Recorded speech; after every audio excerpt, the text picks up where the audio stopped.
예, 이준석입니다. 오늘 이렇게 벌써 또 공판에 오고 보니 그간에 참 또 마음 아픈 시절들이 지나갔구나라는 생각하게 됩니다. 좀 있으면은 내성천의 아픔이 1년째가 되게 됩니다. 그런데 아직까지 이 사안에 대해 가지고 정치권에서는 한 발짝도 나가지 못한 모습을 보여주고 있습니다. 어제 밤에 이제 민주당의 주도로 단독 원구성 절차가 진행되었습니다. 원래대로라면 그것이 아주 비난받아 마땅한 일이라고 저는 생각합니다. 국회 정신 협치이기 때문입니다. 하지만 저는 지금 대한민국에서 여러 가지 관리가 깨어지고 있다는 생각을 하고 있습니다.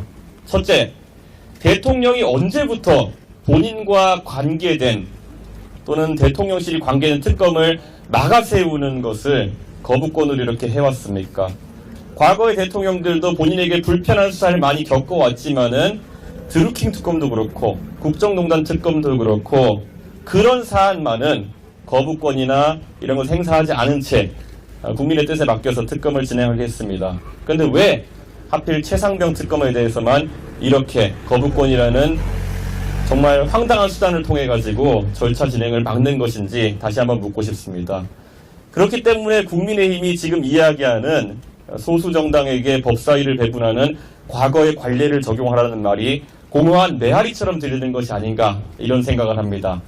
만약에 국민의힘이 지금 소수자로서 약자로서의 위치를 주장하고 싶다면은 당장 지금 진실 규명을 바라는 더 약한 그리고 이것을 간절히 바라고 있는 대중의 목소리를 듣고 특검과 국정조사에 찬성하는 입장을 보여주십시오. 그러면 국민들께서 소수당이 법사위를 가져가는 과거의 관례를 이야기하는 것도 어느 정도 일견 타당하다는 입장을 보여줄지도 모르겠습니다. 하지만 지금은 그건 아닙니다. 왜냐?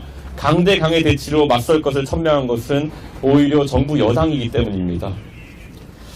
그리고 오늘 이 자리에 와보니 올 때마다 매번 우리 경비 업무에 고생이신 경찰관들이 보이는데요.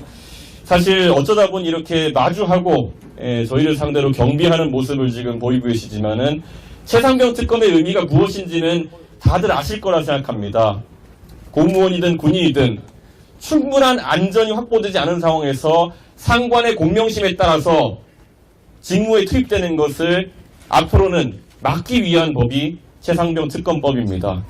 그리고 경찰 공무원이 정말 본인의 판단에 따라 가지고 부당한 명령을 따르지 않았을 때 대통령의 경로 따위가 그것을 짓누르고 당신들을 처벌할 수 없게 만드는 그런 결과를 만들어낸 재판이 바로 오늘 박정훈 대령의 공판입니다. 심정적으로 저희가 마주 서 있지만은 같은 방향을 함께 해주실 것을 항상 기대하면서 오늘도 정말 경찰관 여러분 정말 고생 많으십니다. 앞으로도 저희가 평화롭게 그리고 또 정치권에서도 이 일이 정말 평화롭게 마무리될 수 있도록 최선의 노력을 다하겠습니다. 개혁신당은 항상 이 박정훈 대령과 그리고 최상병과 함께 하겠습니다. 오늘 저희 당의 허은하 대표님도 함께 참여해 주셨는데요. 앞으로 개혁신당에서 당 차원에서 더 많은 관심을 가질 수 있도록 노력하겠다는 약속드립니다. 감사합니다. 개혁신당 이준석 의원 만나봤습니다. 네. 안녕하세요. 아까 말씀 다 들었는데 짧게 한 두 가지만 정도요. 특검, 이게 22대 특검이 또 발의가 됐거든요. 현재 이 특검 법안이 여당에서는 너무 과하다. 40명 정도의 검사들 숫자나 예산이. 그래서 조금 거부하는데 어떻게 보십니까? 일을 키우고 있기 때문에 수사할 사람들이 늘어나기 때문에 당연히 수사팀의 규모가 커져야 되는 게 아닌가라고 생각하고요. 저는 지금 시점에서 국민들에게 수사 규모나 수사팀이 과하다 이런 말로써 이 위기를 돌파할 수 있다고 생각하는 건 정무적 판단 능력이 없다라고 말씀드릴 수 있고요. 저는 어제 결국에는 범야권이 원구성을 강행한 것에 대해 가지고 사실 국민의힘이 속수무책 아니겠습니까? 왜냐? 국민의 여론이 지금 사실 이게 다소 무리수 같아 보이긴 하더라도 이걸 지지하고 있기 때문에 민주당도 밀어붙이는 부분이 있을 텐데 저는 특검이나 국정조사에 대해서 전향적인 자세를 보여야만 국민의 마음이 어느 정도 누그러지지 않을까라는 생각을 하게 됩니다. 그런데 그런 걸 좀 너무 간과하고 있는 게 아닌가 또는 독자적인 판단을 할 수 없는 상태가 아닌가라는 생각을 하게 됩니다. 누구 눈치를 보고 있는 겁니까? 네. 또 하나만요.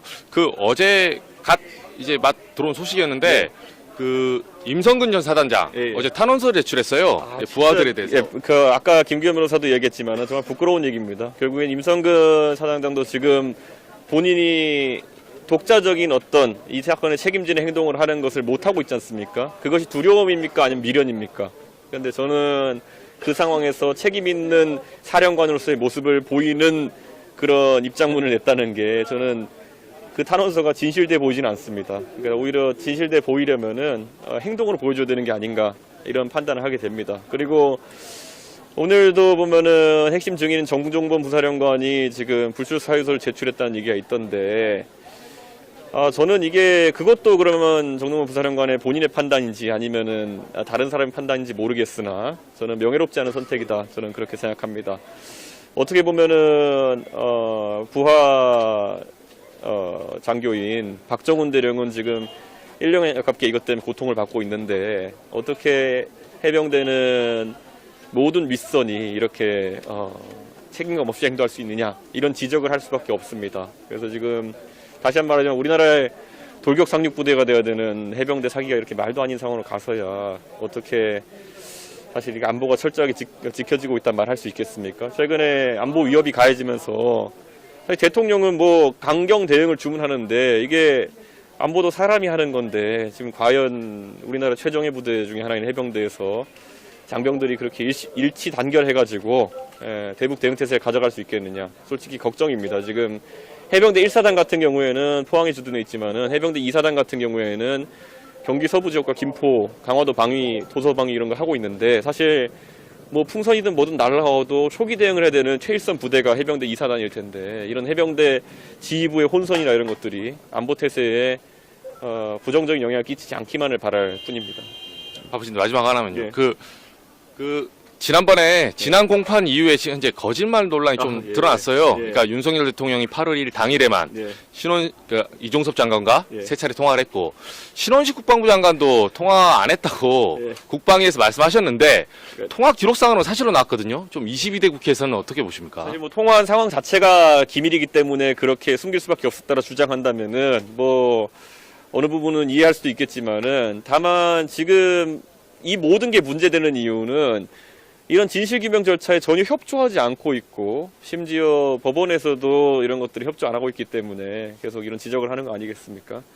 저는 빨리 이 재판 절차에 이 사실 재판 절차에 들어가서 공판을 볼 때마다 재판이 좀 희화되고 있다는 생각을 합니다.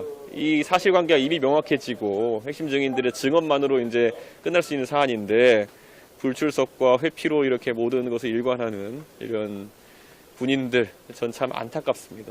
예. 알겠습니다. 오늘 참관인 들어가시죠. 들어가야죠. 예. 네, 알겠습니다. 또 다음번 공판 때 또 인사드리겠습니다. 예, 항상 고맙습니다. 고생하셨습니다. 예. 예. 예.